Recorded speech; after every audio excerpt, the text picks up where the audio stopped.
আসসালামু আলাইকুম ওয়া রাহমাতুল্লাহি ওয়া বারাকাতুহু। আপনারা জানেন বাংলাদেশের মোট জনসংখ্যার প্রায় 15 কোটি মানুষ কোনো না কোনো দরবারের সাথে কোনো না কোনো তরিকতের সাথে অন্তর্ভুক্ত রয়েছে।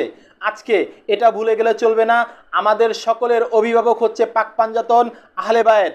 আমরা যে যার দরবারে থাকি না কেন, যে যার পীরের হাতে বাইয়াত নেই না কেন, কিন্তু আমাদের দরবারে আঘাত আনা মানে হচ্ছে পাক পাঞ্জাতনের ওপর আঘাত আনা।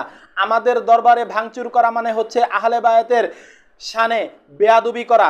আজকে যারা সুফিবাদের ওপর হামলা করছে তাদেরকে আমরা জানান দিতে চাই, সুফিবাদ সবসময় শান্তি শৃঙ্খলা এবং সার্বভৌমত্বে বিশ্বাস করে।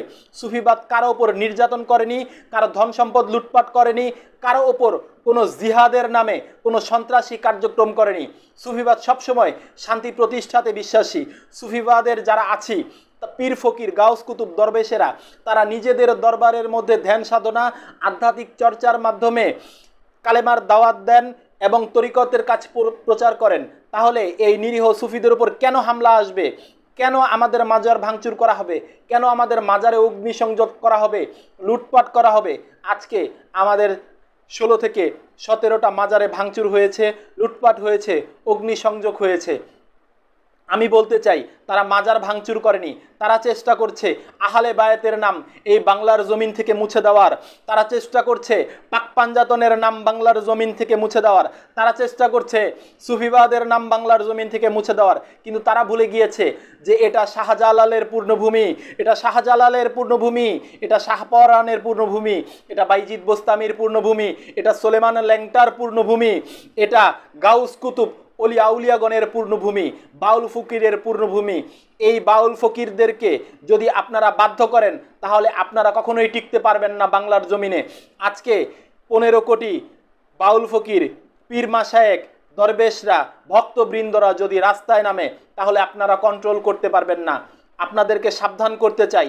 আজকে সবাইকে আহ্বান করব, আগামী 8 তারিখ রবিবার সকাল 10টায় প্রেস ক্লাবের সামনে মাজার ভাঙচুর, লুটপাট, অগ্নিসংযোগ এবং অপমান অপদস্থ করার কারণে আমরা এর তীব্র নিন্দা এবং প্রতিবাদ হিসাবে বাংলাদেশ প্রেস ক্লাবে ঢাকায় আমরা শান্তিপূর্ণ মানববন্ধন করব। শান্তিপূর্ণ মানববন্ধনে আপনারা সবাই শরিক থাকবেন। এখানে পীর যার যার, রাষ্ট্র সবার, এটা ভুলে গেলে চলবে না। সুফিবাদ সবার, এটা ভুলে গেলে চলবে না। পাক পাঞ্জাতন সবার, এটা ভুলে গেলে চলবে না। আজকে সবাইকে আমি আহ্বান করব বিভিন্নভাবে, শারীরিকভাবে, মানসিকভাবে, অর্থনৈতিকভাবে যে যেভাবে পারেন আমাদেরকে সহযোগিতা করেন, আমাদের সাথে শরিক হন। আজকে সুফিবাদের জয় সুনিশ্চিত। জয় হোক বিশ্ব মানবতার, জয় হোক পাক পাঞ্জাতন আহলে বায়াতের। আসসালামু আলাইকুম ওয়া রাহমাতুল্লাহি ওয়া বারাকাতুহু।